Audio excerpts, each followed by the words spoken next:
말씀 봅니다. 히브리서 3장 1절에서 6절 말씀입니다. 히브리서 3장 1절로 6절 말씀 한 절씩 교독하겠습니다. 그러므로 함께 하늘의 부르심을 받은 거룩한 형제들아, 우리가 믿는 도리의 사도이시며 대제사장이신 예수를 깊이 생각하라.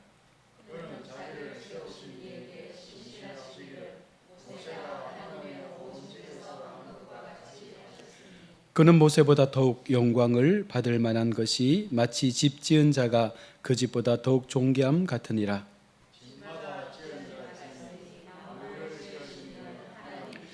또한 모세는 장래에 말한 것을 증언하기 위하여 하나님의 온 집에서 종으로서 신실하였고, 같이 하셨으니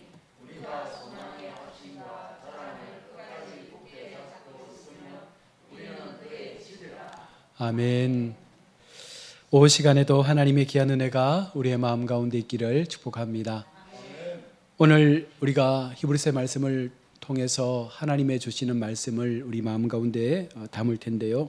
우리가 앞서 살펴본 대로 유대인들이 가지고 있었던 모세에 대한 믿음, 또한 천사에 대한 믿음들을 말씀하면서 오늘 히브리서 기자는 천사보다 모세보다 하나님께서, 예수님께서 월등히 우월하시다라는 것을 말씀을 통해서 우리 가운데 보여주고 있습니다. 오늘 본문에서도 예수 그리스도는 모세보다 월등하신 분임을 분명하게 증거하고 있습니다. 이스라엘 백성에게 모세는 어떤 사람이었겠습니까? 우리가 우리나라 역사만 봐도 박정희 대통령을 따르는 팬덤들이 강하지 않습니까? 그들은 박정희 대통령을 정말 신격할 정도로 존중하고 따르고 기억 속에 담고 있는데, 모세는 어떠하겠습니까? 이 당시에 모세는 정말 하나님 다음으로 그들의 삶에는 정말 위대한 인물로 기억되지 않았겠습니까? 모세는 유일하게 하나님과 대면해서 대화했고, 또 이스라엘 백성이 평생토록 믿고 따라야 될 율법을 하나님께로부터 받아온 그와 같은 사람이 모세이니 얼마나 그 민족들의 자부심이 모세에게 집중되어 있었겠습니까? 이를 알고 있는 유대인들이 모세를 따르고 추종하는 것은 결코 우리가 의심할 여지가 없습니다. 그러나 히브리서 저자는 그러함에도, 모세의 탁월함에도 불구하고 모세를 인도한 그 이스라엘의 실패를 증거로 삼고 있는 것입니다. 모세가 그렇게 유능하고 위대한 지도자라면 왜 이스라엘 백성의 광야 여정의 지도자로서 그 최종적인 승리를 이뤄내지 못했느냐? 여기에서부터 인간의 한계를 우리가 가지고 있다는 사실을 보여주고 있는 말씀입니다. 모세의 사역이 아무리 우월하다 할지라도 여전히 그 또한 하나님에 의해 창조된 피조물임을 말씀하고 있는 것입니다. 우리는 여기서 첫째, 성도가 신뢰할 수 있는 분은 오직 예수 그리스도 한 분밖에 없다라는 사실을 분명히 기억해야 합니다. 또한 그리스도 안에서만이 진정한 성공이 보장된다는 것입니다. 하나님 안에 있을 때 우리의 삶의 의미가, 가치가 있는 것이지, 우리 인생의 어떤 욕심과 우리가 붙잡고 있는 삶의 시간들, 또 우리가 의지하고 믿고 함께 걸어가는 믿음의 동역자들에게는요, 다 한계를 갖고 있다는 것을 우리가 기억해야 합니다. 그래서 그것을 아는 사람들은 사람을 의지하는 것이 아니라 하나님을 의지하게 되고, 그 하나님의 의지하는 그 믿음을 통해서 우리 속에 만들어 가실 하나님 나라를 꿈꾸게 되는 것입니다. 오늘 말씀으로 돌아가서 주 예수 그리스도의 제사장직에 관한 교리를 적용해서 오늘 말씀을 주고 있는데요. 히브리서 저자는 성도들에게 이 대제사장을 깊이 생각하라, 다시 말하면 예수님을 깊이 생각하라 말씀합니다. 1절에 하늘의 부르심을 받은 거룩한 형제들아, 하나님의 예정에 따라 영원한 안식에 참여하도록 부름받은 우리 그리스도인들을 말하죠. 따라서 구별된 성도들은 그리스도 안에서 한 가족이며 영원한 천국의 시민권을 소유한 사람들입니다. 여러분 믿으십니까? 그러므로 그에 합당한 삶을 살아가는 것은 너무나 당연한 것이에요. 예수를 믿는 사람들, 하나님의 시민권을 가지고 있는 사람들, 그와 같은 믿음의 사람들이 하나님의 삶을 살아내지 못하고 하나님의 방법을 가지고 이 땅에서의 삶을 해결하지 못한다면 그것은 결코 하나님 앞에 온전한 백성이라 그렇게 인정받을 수가 없는 것이죠. 그래서 우리가 믿는 하나님, 우리가 믿음으로 살아가는 우리 성도들은요, 어쩌면 세상에서 살아가는 삶의 그 기준과는 전혀 다른 삶을 살아야 된다고 우리가 누누이 말씀을 했습니다. 우리가 갖고 있는 가치관, 우리가 가지고 있는 영적 이런 삶의 모습들은요, 세상이 주는 기준이 아니라 성경이 주는 성경의 세계관을 가지고 우리가 하나님 앞에 우리의 신앙을 세워가야 하는 것입니다. 오늘 말씀에서 형제라 함은 나의 형제가 될 뿐만 아니라 그리스도의 형제가 되어지며 또한 그리스도 안에서 모든 성도에 대하여 형제라 그렇게 칭하고 있는 것입니다. 그래서 거룩한 형제들이라 하는 이 거룩하다라는 말은 단순한 칭호나 어떤 고백의 어떤 의미가 아니라 심령과 생활로서 실제 우리가 거룩한 삶을 살아내고 있는 모든 사람들을 말씀하는 것이죠. 그래서 여러분, 우리가 하나님 앞에 성도라 부름을 받고 있을 때 그 이름은 단순히 우리의 부름으로 끝나는 것이 아니라 우리의 삶의 전반적인 생활의 태도를 통해서 그것이 고스란히 하나님 앞에 나타내고 증거되어질 때 이 성도라는 이름이 더 복된 이름이 될 수가 있는 것이죠. 함께 하늘의 부르심을 입은 자들, 즉 은혜의 수단과 은혜의 성령에 참여한 자가 되었다는 뜻으로서 우리가 은혜는 하늘에서 내려온 것인데 이 은혜로 말미암아 하늘나라를 소유하게 된 것이에요. 하나님의 백성들, 하나님의 성도들이 하나님의 은혜를 받는다라는 것은 하나님 나라의 소망을 우리의 삶 가운데 채우게 되는 것인데, 이것은 결과적으로 오직 하늘로부터 임하지 않고서는 우리가 결단코 누리지도 얻지도 못한다는 것입니다. 그래서 오늘 사도이시며 대제사장이신 예수 그리스도, 오늘 그분이 어떤 분인지를 좀 더 구체적으로 오늘 히브리서 기자는 말씀을 해주고 있는 것입니다. 그리스도의 이중적 사역을 통해서 인간을 향해서 하나님의 뜻을 어떻게 우리가 전하며 그 계시를 어떻게 우리가 세상 가운데 나타내야 할지를 분명하게 보여주시면서 바로 그 같은 그리스도께서 우리의 연약한 인간의 중보자가 되어주시고 그런 모든 그 실패의 시간 속에서 하나님을 통하여 우리를 세워가시는 그 은혜가 우리 속에 있다는 사실을 말씀하고 있는 것입니다.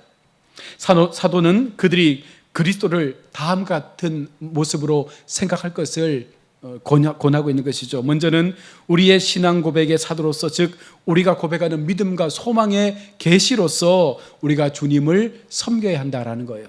우리 인생 가운데 소망을 찾을 때 그 소망이 하늘의 소망 아닙니까? 그 하늘의 소망을 우리의 소망으로 붙잡을 때 그것을 확실하게 우리의 마음 가운데 담을 수 있는 방법이 뭐라는 거예요? 예수 그리스도를 믿고 인정하는 방법밖에 없다는 것입니다.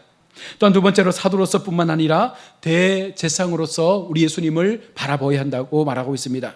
그의 속죄와 중보로 우리는 재용서를 받게 되었고 결국은 하나님께로부터 용납받는 자들이 된 것이죠. 그 전에는 우리 모두가 하나님 앞에 버림받은 자들이었습니다. 예수님 오셔서 예수님의 희생과 사랑과 그 피의 은혜 때문에 이제는 우리가 하나님 앞에 용납되어진 거예요. 누구 때문에? 예수님 때문에. 예수님께서 우리의 삶을 이끌어 주시기 때문에 여전히 하나님은 우리를 참아주시는 거예요. 만약 그렇지 않다면 하나님은 지금도 충분히 우리를 심판의 불로 우리를 판단하실 수밖에 없을 것입니다. 그래서 우리는 그리스도를 메시아로 여겨야 하는 것입니다. 우리를 생명으로 살려내실 영원한 메시아가 그리스도이심을 믿어야 하는 것입니다. 또한 끝으로 우리의 구원자, 치유자이신 예수로 여겨야 하는 것입니다. 인생은 고통입니다. 인생은 슬픔과 아픔입니다. 죽음을 향해 나가는 시간들입니다. 그래서 우리의 힘으로는 그것을 피할 수도, 우리의 힘으로는 그것을 회복할 방법도 없는 것이에요. 그러나 하나님께서 우리와 함께 하시면 때때로 우리가 할 수 없는 그 상황들을 견디게 하시고 우리의 그 삶을 치료케 하시고 우리를 회복하여 주시는 그 놀라운 은혜를 보게 한다는 것입니다. 그 믿음이 오늘 우리 가운데 예수 그리스도를 통해서 증거되고 나타나야 한다라고 말씀하고 있습니다. 이런 높고 영광스러운 명칭을 지니신 분에 대해서 우리가 감당해야 될 의무가 여러분 무엇입니까? 우리의 믿음의 공급자요, 믿음의 완성자로서 예수를 바라보라는 거예요. 다른 것을 요구하는 것이 아닙니다. 우리를 온전케 하시는 예수를 바라보자. 이것은 다른 말로 이야기하면 예수님에게 우리의 초점을 두고 우리의 삶의 방향을 예수님께 두면서 그 길을 향해서 나아가도록 우리가 마음을 다하라는 거예요. 세상에 곁눈질하지 마시고 세상의 가치에 마음 빼앗기지 마시고 예수를 바라보는 신실한 믿음 속에서 그 길을 꿋꿋이 걸어갈 것을 요청하고 있는 것입니다. 심지어 거룩한 형제들 혹은 하늘의 부름받음을 참여한 자들이라도 그리스도를 더욱더 진지하게 생각하며 서로를 격려할 필요가 있다라고 말씀하고 있는 것입니다. 가장 훌륭하다는 성도들도 그리스도에 대해 좀처럼 생각하지 않으며 또한 소홀할 때가 많아요. 우리가 하나님 앞에 인생의 시간들을 살아가면서 과연 우리의 24시간 속에 우리가 예수를 생각하는 시간이 얼마나 됩니까? 우리의 마음 가운데 주님을 바라보면서 주님을 향한 그 온전한 시간이 과연 우리의 시간 속에 얼마의 비중을 차지하고 있습니까? 목사라고 장로라고 여러분, 우리가 그 마음의 시간들을 더 많이 갖지 못한다는 것, 이것이 어쩌면 죄라는 것입니다. 하나님 앞에 바른 예수를 바라볼 수 있는 시간을 할애하고 그 시간 속에서 예수님을 더 깊이 묵상할 수 있는 이 믿음이 바로 우리 속에 있어야 됨을 성경은 말씀하고 있는 것입니다. 그래서 예수님을 바라보고 난 이후에 어떻게 합니까? 예수님을 깊이 생각하라라고 말씀하는 거예요. 나를 온전케 하시는 예수님을 바라보고 난 이후에 우리는 더 깊이 예수님을 향한 묵상의 삶을 살아야 합니다. 만일 우리가 그리스도인으로서 성숙한 삶을 살고자 한다면 매일 일정한 시간, 일정한 그 어떤 의미를 가지고 예수님의 인격과 예수님의 가르침과 그 사역을 날마다 내 삶 가운데 심어서 나를 변화시키고 나의 신앙을 바꿔내고자 하는 그 마음들을 가져야 한다는 거예요. 예수는 말로 믿는 것이 아닙니다. 예수는 우리의 삶으로, 우리의 삶의 행동으로 나타내고 보여줄 때 그것이 진짜 예수 믿는 사람의 모습이 되는 것입니다. 우리는 대체로 예수에 대한 묵상을 잊고 살 때가 많은 거예요. 이 묵상이 무엇입니까? 예수님이라면 어떻게 하실까요? 우리의 인생에서 나의 모든 결정 가운데 예수님은 어떻게 하실까? 예수님은 어떻게 이 상황을 이겨내실까? 예수님은 어떤 마음으로 이 모든 것들을 감당하실까? 어떻게 사람들을 대하실까? 예수님의 관점과 예수님의 생각 속에서 우리의 삶을 적용해서 그것이 예수님의 뜻에 부합하도록 최선을 다해서 살아가고자 하는 그 믿음의 열심들이 우리 속에 있어야 됩니다. 그러나 여러분, 우리가 그러지 못할 때가 많잖아요. 늘 우리는 감정이 앞서게 되고 우리의 어떤 마음의 불편함이 앞서게 되면 예수를 잊어버린 채 우리가 생각하는 대로 다 그냥 쏟아내는 거예요. 얼마나 이것이 어리석고 불편한 모습들입니까? 그러지 말라는 거예요. 성숙한 그리스도인들, 하나님 앞에 바른 믿음으로 살기를 원하는 그리스도인들은 조금은 더 우리가 한 번은 더 예수님을 생각하면서 예수님께서 행하실 모습처럼 우리도 좀 그렇게 한번 판단하고 생각할 수 있는 마음들을 가져보라는 것입니다.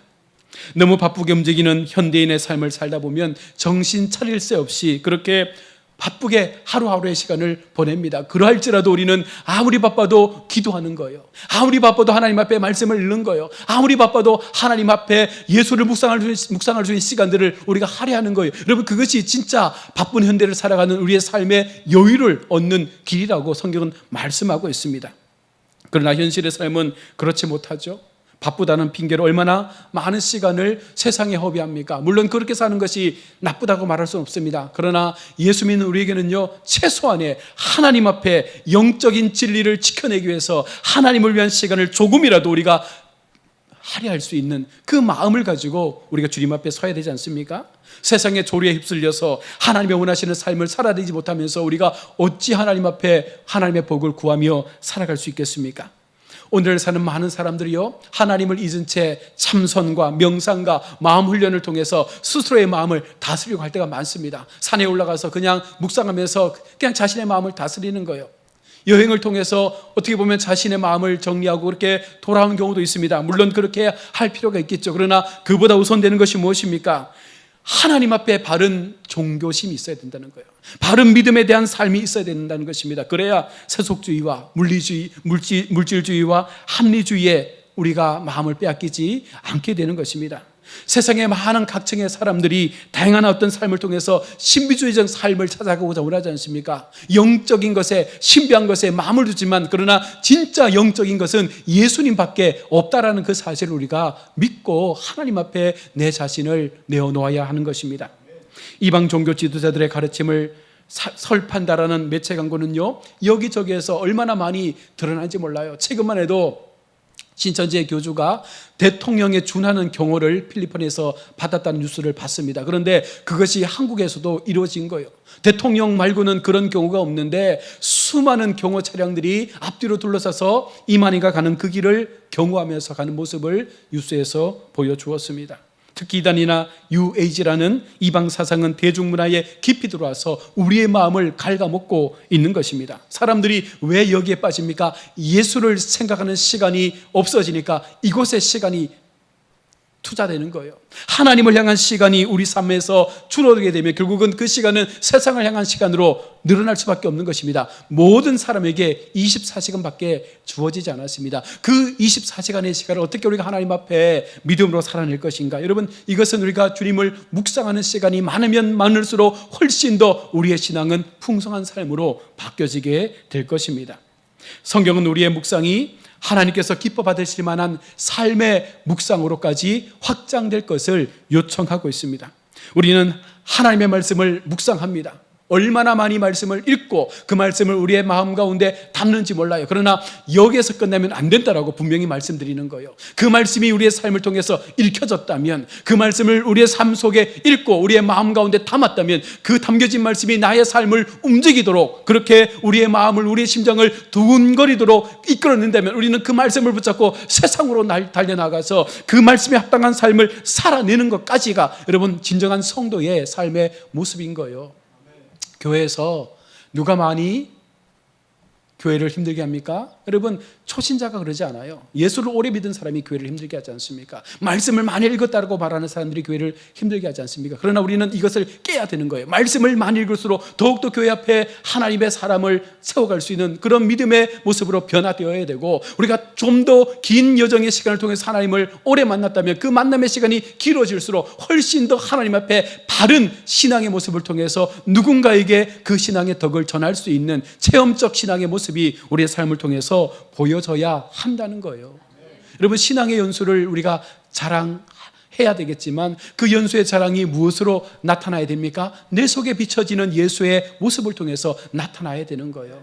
참 예수님처럼 잘 살고 있다라는 그런 우리가 고백을 드려야 되지 않겠습니까? 우리는 하나님의 아들이시요 우리를 죄에서 구원하신 예수 그리스도를 묵상해야 되지, 이방의 사상, 여러 가지 많은 명성과 참선, 마음 묵상, 여러분 이런 것들을 가지고 우리의 마음을 다스리고 해서는 안 된다는 것입니다. 철저하게 예수님을 통해서, 말씀을 통해서 우리가 하나님을 알아가고 그 하나님을 알아감을 통해서 내게 원하시는 바를 우리가 충분히 하나님 앞에 온전함으로 내어드릴 수 있는 그 믿음의 장성함들이 우리의 신앙 가운데 나타날 수 있기를 원합니다. 히브리서 저자는 하나님께로부터 보냄받은 이 사도이면서 우리의 영원한 구원의 주가 되신 예수님에 대하여 우리의 영원한 대제사장이라 말씀을 합니다. 그러면서 우리에게 변함없는 친구로서 우리 인생의 동반자가 되어주시는 그 주님을 향해서 찬양과 영광을 올려드리고 있는 것입니다. 그리스도를 우리의 신앙 고백의 사도요 대제사장으로 생각하며 따라야 하는 여러분 근거가 여러분 어디에 있습니까? 먼저 그리스도의 충성심을 오늘 2절은 제시해 주고 있습니다. 그리스도는 모세가 온 집에서 한 것처럼 자기를 세우신 분에게 신실하였습니다.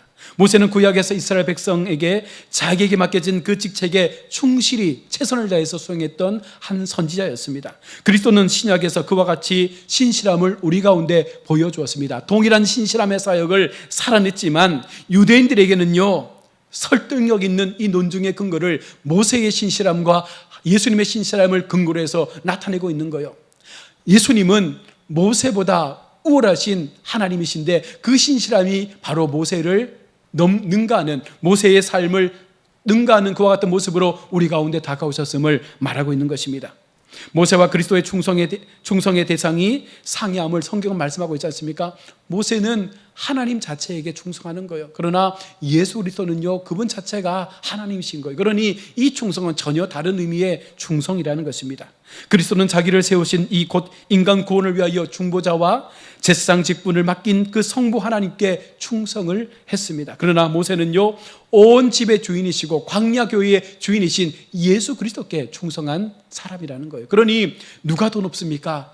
충성함을 받고 있는 예수님이 모세보다 월등히 뛰어난 분임을 그들은 이스라엘 백성들에게 나타내고 있는 것입니다. 그래서 신약교회는 본질상 예수 그리스도를 머리로 해서 온 성도가 주님 앞에 충성하는 자로 모세와 같은 그 신앙의 삶을 살아내야 하는 것입니다.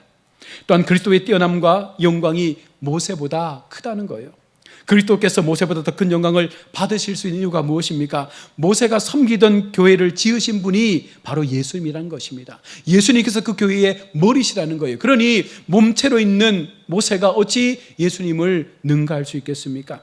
그리스도는 하나님의 집을 지으신 분이며 모세가 지은 집의 그 일부에 해당한다는 것입니다. 모세는 그 지은 집의 일부에 그냥 한 수족으로만 사용될 만큼 미미한 존재라는 거예요.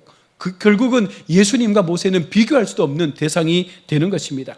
하나님이신 그리스도는 이 집의 설계자이시고 이 집의 재료 자체이심을 말씀하면서 그렇게 하나님은 이렇게 교회의 형태를 우리 가운데 만들어 놓으셨다는 것입니다. 그 교회에 속해 있는 한 점이 바로 모세라는 것이죠. 그러니 그리스도는 이 집을 통합하시고 이 집을 진정한 영광이신 자신의 몸에 두셨기 때문에 예수님 자체가 교회이시요 예수님 자체를 믿는 우리가 하나님의 각각의 지체로서 그 교회를 이루는 구성원들이 되어졌다는 사실을 우리가 믿고 하나님 앞에 모세보다 우월하신 하나님 앞에 우리의 신앙을 더 겸비하게 낮춰야 하는 것입니다.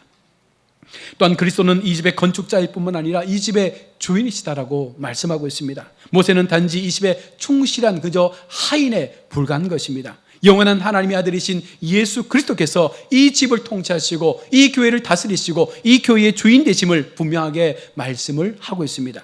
그리스도는 모세보다 더 영광을 받으셔야 하며 더 큰 관심과 존경을 받으시기에 합당한 분임을 말하고 있습니다. 이제여서 그 말씀을 사도 자신과 모든 진실된 성도들에게 다 적용하고 있는 거예요. 6절 말씀에 우리가 그의 집이라. 결국은 우리 모두가 그리스도께서 속하여 놓으신 그 집에 각각의 한 개체의 구성원들로 모여져서 우리가 예수 그리스도의 그 집의 한 모양을 만들고 있다는 사실을 말씀하는 것입니다.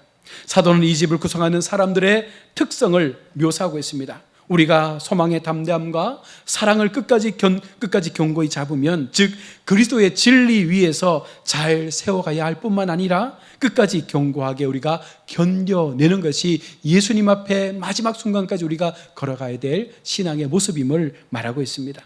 바로 그의 집 예수 그리스도 그 자체를 향해서 하나님의 나라 혹은 성도 개개인들의 모여 이루는 이와 같은 교회의 모습을 하나님을 중심으로, 예수님을 중심으로 그렇게 우리가 분명하게 만들어 갈 때 그 교회가 하나님의 거룩한 교회가 될 수 있는 것입니다. 본절은 하나님의 집이 세워지기 위해서 성도에게 소망과 지속적인 신뢰와 끈질긴 인내의 그런 필수적인 과정이 반드시 필요하다고 말씀하는 거예요. 그냥 교회가 세워졌기 때문에 교회가 막 만들어져 가는 것이 아니라 모든 지체들이 함께 끈질긴 신앙을 통해서 힘과 열심과 충성과 최선을 다해서 하나님 앞에 그 믿음의 삶을 살아가게 될 때 교회는 더 거룩하고 건강하게 세워져 가게 되는 것입니다. 이를 통해 성도는 마음속 깊이 복음의 진리를 간직해야 되는 거예요. 여러분들은 예수님을 믿고 구원받은 사람들이 맞습니까? 진리의 근간 복음의 소망을 우리의 마음 가운데 담고 천국을 소망하는 삶을 우리가 누리며 살아가고 있습니까? 간직한 진리를 자랑스럽게 고백하며 누군가에게 이 복음을 전하는 자로 전도자의 사명을 우리가 잘 살아가고 있습니까? 고백하는 것과 일치한 삶을 날마다 살아남을 통해서 수많은 사람들을 통해서 내가 작은 예수의 삶을 살고 있다는 고백을 들으며 우리는 살고 있습니까? 우리 모두가 더 깊이 예수를 알고 더 하나님이 기뻐하시는 그와 같은 삶을 살아갈 때 여러분 우리의 삶이 하나님 앞에 잘 살았다라고 인정받을 수 있는 인생의 삶이 되는 거예요. 우리는 단순히 눈에 보이는 모세와 같은 어떤 업적을 남긴 사람들을 존중하고 그들의 신앙을 본받으려고 하지만 여러분 그것보다 더 중요한 것은 예수를 본받는 삶이라는 거예요. 우리 인생 가운데 사람을 본받는 것이 아니라 어떤 사람의 업적을 우리가 기리며 그 업적의 삶을 나도 참여하며 그 길을 가는 것이 아니라 우리는 오로지 예수님께서 만들어 놓으신 그 길 속에서 하나님을 자랑스러워하고 하나님의 영광을 우리가 기뻐하며 소망 가운데 우리의 인생의 삶을 붙잡아 주시는 끝까지 주님을 향한 그 믿음의 삶으로 우리의 시간들을 세워가게 될 때 여러분 이것이 진정한 교회요 성도요 하나님의 백성이 됐다라고 말씀하고 있습니다. 우리가 껍데기의 신앙으로 그렇게 멈춰 있는 것이 아니라 날마다 우리의 껍데기를 벗어내고 우리의 허물을 벗어내고 온전한 그리스도의 삶을 통해서 하나님 앞에 진정한 믿음의 가치를 세워가시는 우리 복된 성도들이 되시기를 원합니다. 하나님은 우리를 사랑하시고 여전히 우리를 붙잡고 계시고 우리의 삶을 통해서 모세보다 뛰어나신 예수님을 통하여 우리의 인생의 모든 길들을 축복해 주시는 줄로 믿습니다. 그 길 속에서 끝까지 하나님을 향한 그 소망의 고백들이 우리 인생 가운데 나타날 수 있기를 주의 이름으로 축원합니다. 아멘. 기도하겠습니다. 하나님 은혜를 감사합니다.